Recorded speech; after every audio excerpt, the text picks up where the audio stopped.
ವಿಶ್ಲೇಷಕರಾದ ರವೀಂದ್ರ ರೇಷ್ಮೆ ಅವರು ನಮ್ಮನ್ನ ಜಾಯ್ನ್ ಆಗಿದ್ದಾರೆ. ರವೀಂದ್ರ ರೇಷ್ಮೆ ಅವರೇ, ಕರ್ನಾಟಕ ಆಯಿತು, ಈಗ ಕೇರಳ ಶುರು ಮಾಡಿಕೊಂಡಿದೆ, ತಮಿಳುನಾಡು ರೆಡಿ ಆಗಿದೆ, ತೆಲಂಗಾಣ ರೆಡಿ ಆಗಿದೆ, ಒಂದು ನರೇಟಿವ್ ಬಿಲ್ಡ್ ಆಗ್ತಾ ಇರೋದನ್ನ ನಾವು ನೋಡ್ತಾ ಇದ್ದೀವಿ ಸರ್. ಇದು ಒಂದು ಬಹಳ ಸೀರಿಯಸ್ ಇಶ್ಯೂನೂ ಹೌದು, ಆದರೆ ಲೋಕಸಭಾ ಚುನಾವಣೆಗೆ ಒಂದು ದೊಡ್ಡ ಅಸ್ತ್ರನೂ ಹೌದು.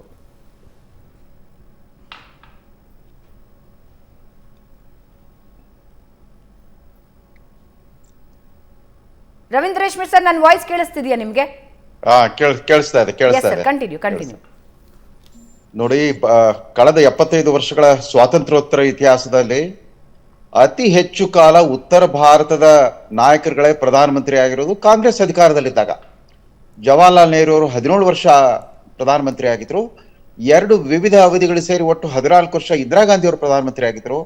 10 ವರ್ಷ ಡಾಕ್ಟರ್ ಮನಮೋಹನ್ ಸಿಂಗ್ ಅವರು ಪ್ರಧಾನಮಂತ್ರಿ ಆಗಿದ್ರು. 5 ವರ್ಷ ರಾಜೀವ್ ಗಾಂಧಿ ಅವರು ಪ್ರಧಾನಮಂತ್ರಿ ಆಗಿದ್ರು. ಆದ್ರೂ ಅವ್ರು ಯಾವತ್ತೂ ಈ ತರದ ಸಂಕುಚಿತ ದೃಷ್ಟಿಕೋನ ಇಟ್ಕೊಂಡಿರ್ಲಿಲ್ಲ. ನೀವು ಮೊದಲೇ ಹೇಳಿದಾಗೆ ಇವತ್ತು ಪ್ರತಿಭಟನೆ ಮಾಡ್ಬೇಕಾಗಿದ್ದವರು ಉತ್ತರ ಪ್ರದೇಶದವ್ರು ಪ್ರತಿಭಟನೆ ಮಾಡ್ಬೇಕಾಗಿತ್ತು, ಬಿಹಾರದವ್ರು ಪ್ರತಿಭಟನೆ ಮಾಡ್ಬೇಕಾಗಿತ್ತು. ಜವಾಹರ್ಲಾಲ್ ನೆಹರು, ಇಂದಿರಾ ಗಾಂಧಿ ಅವರು ನಾವು ಅಷ್ಟು ವರ್ಷಗಳ ಕಾಲ ಆರಿಸಿ ಕಳಿಸ್ತಾ ಇದ್ವಿ. ಬಟ್ ಎಲ್ಲಾ ಪಬ್ಲಿಕ್ ಸೆಕ್ಟರ್ ಕೈಗಾರಿಕೆಗಳನ್ನೆಲ್ಲ ಬೆಂಗಳೂರಲ್ಲಿ ಸ್ಥಾಪನೆ ಮಾಡ್ಬಿಟ್ರು, ಬೆಂಗಳೂರಲ್ಲೇ ಪ್ರೋತ್ಸಾಹಿಸ್ತಾ ಬಂದ್ಬಿಟ್ರು, ಬೆಂಗಳೂರನ್ನೇ ಸಿಲಿಕಾನ್ ವ್ಯಾಲಿ ಮಾಡ್ಬಿಟ್ರು ಅಂತ ಅಂದ್ಬಿಟ್ಟು ಅವ್ರು ದೂರ್ಬೇಕಾಗಿತ್ತು. ಆ ತರದ ಸಂಕುಚಿತ ದೃಷ್ಟಿಕೋನವನ್ನ ಅಲ್ಲಿನ ನಾಯಕರು ಕೂಡ ಯಾರು ಆ ತರ ಪೋಷಿಸ್ಕೊಂಡು ಬರಲಿಲ್ಲ. ಅವರು ಕೂಡ ಆ ತರದ ಸಂಕುಚಿತ ದೃಷ್ಟಿಕೋನವನ್ನ ತೋರಿಸಲಿಲ್ಲ. ಒಮ್ಮೆ ಜವಾಹರ್ಲಾಲ್ ನೆಹರು ಮತ್ತು ಇಂದಿರಾ ಗಾಂಧಿ ಅವ್ರನ್ನ ನೆನಪಿಸ್ಕೊಳ್ಳಿ. ಇವರೆಲ್ಲ ಸೇರ್ಕೊಂಡ್ಬಿಟ್ಟು ನಾವೆಲ್ಲ ಜವಾಹರ್ ಅನ್ನೋ HMT ರಿಸ್ಟ್ ವಾಚ್ ಕಟ್ಕೊಳ್ತಾ ಇದ್ವಿ.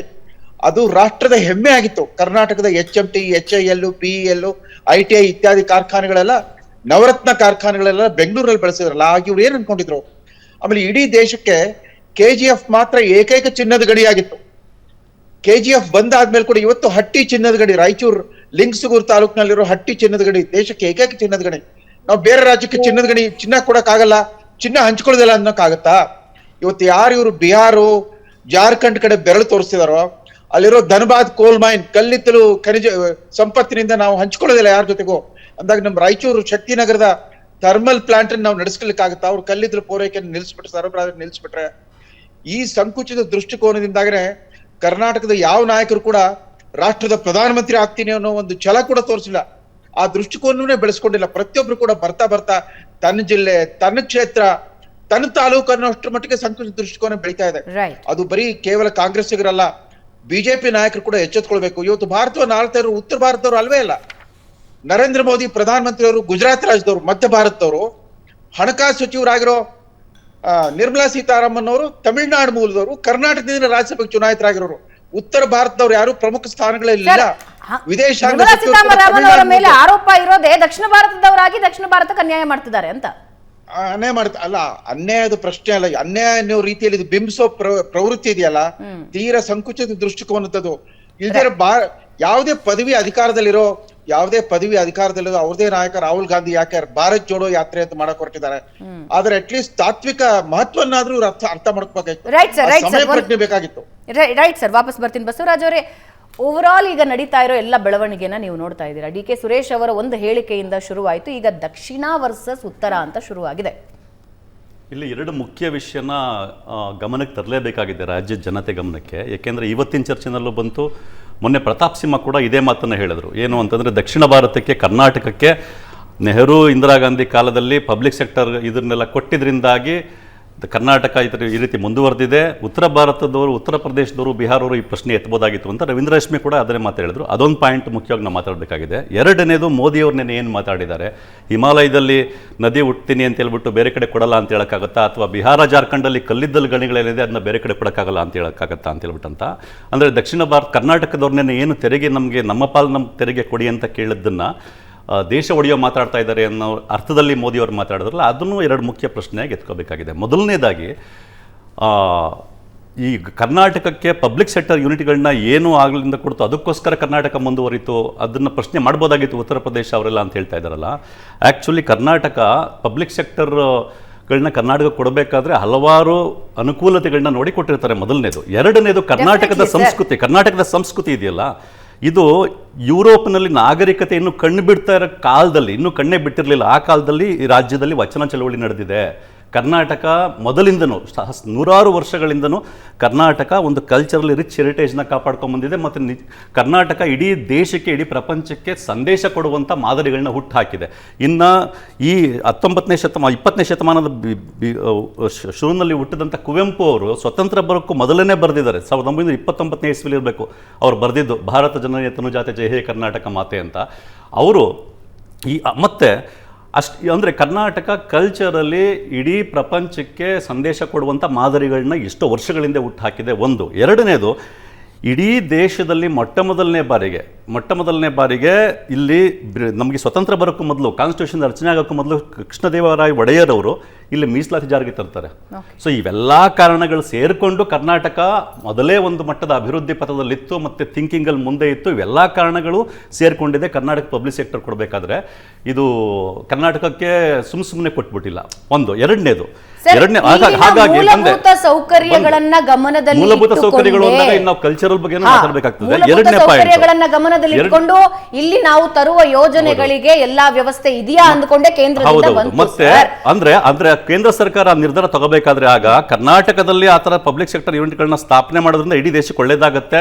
ಅಂತ ಸೌಕರ್ಯಗಳು ಮತ್ತೆ ಅಂತ ವಿದ್ಯೆನಲ್ಲಾಗ್ಲಿ ವಿದ್ಯೆ ಮತ್ತೊಂದು ಮೀಸಲಾತಿ ವಿಷಯ ಎಲ್ಲದಕ್ಕೂ ಕರ್ನಾಟಕ ಪ್ರೋಗ್ರೆಸಿವ್ ಆಗಿದೆ.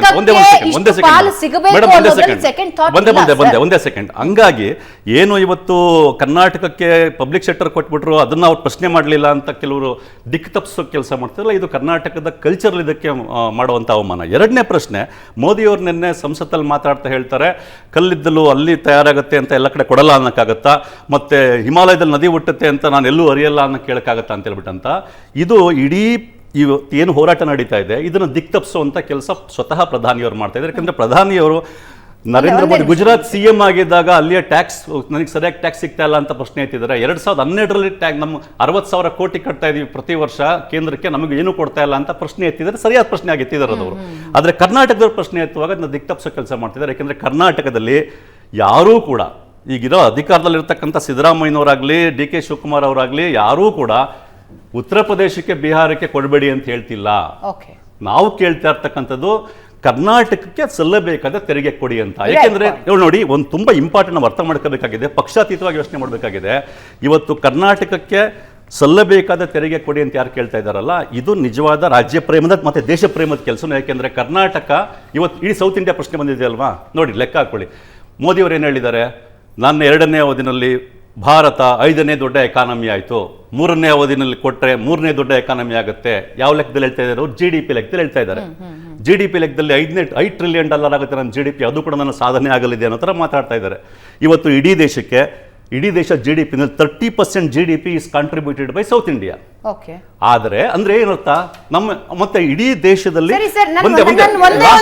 ಲಾಸ್ಟ್ ಪಾಯಿಂಟ್ ತುಂಬಾ ಮುಖ್ಯವಾದ ಪಾಯಿಂಟ್ ನೋಡಿ, ಒಂದೇ ಪಾಯಿಂಟ್. ಕರ್ನಾಟಕ ಇಡೀ ದೇಶಕ್ಕೆ 2ನೇ ಅತಿ ಹೆಚ್ಚು ತೆರಿಗೆ ಕಟ್ತಾ ಇದೆ. ನಾವೇನು ಎಕ್ಸ್ಟ್ರಾ ಕೇಳ್ತಿಲ್ಲ, ಅವ್ರಿಗೆ ಕೊಡ್ಬೇಡಿ ಅಂತ, ನಮಗೆ ಕೊಡಬೇಕಾಗಿರೋದು ಕೊಡಿ ಅಂತ ಕೇಳ್ತಾ ಇದ್ದೀವಿ.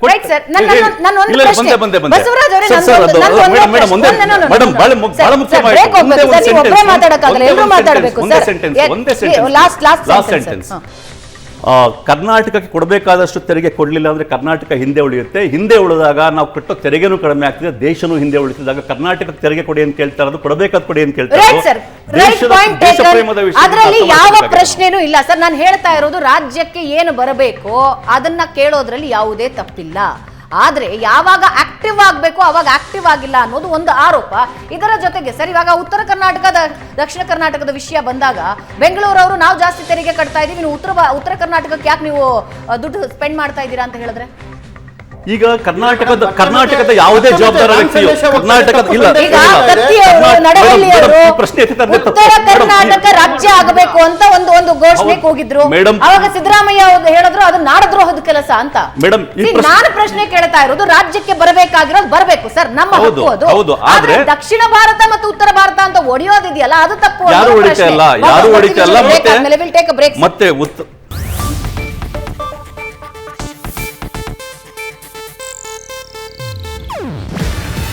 ಇದು ಏಷ್ಯಾನೆಟ್ ನ್ಯೂಸ್ ನೆಟ್ವರ್ಕ್ ಪ್ರಸ್ತುತಿ. ನೀವು ನೋಡ್ತಿದ್ದೀರಾ ಏಷ್ಯಾನೆಟ್ ಸುವರ್ಣ ನ್ಯೂಸ್.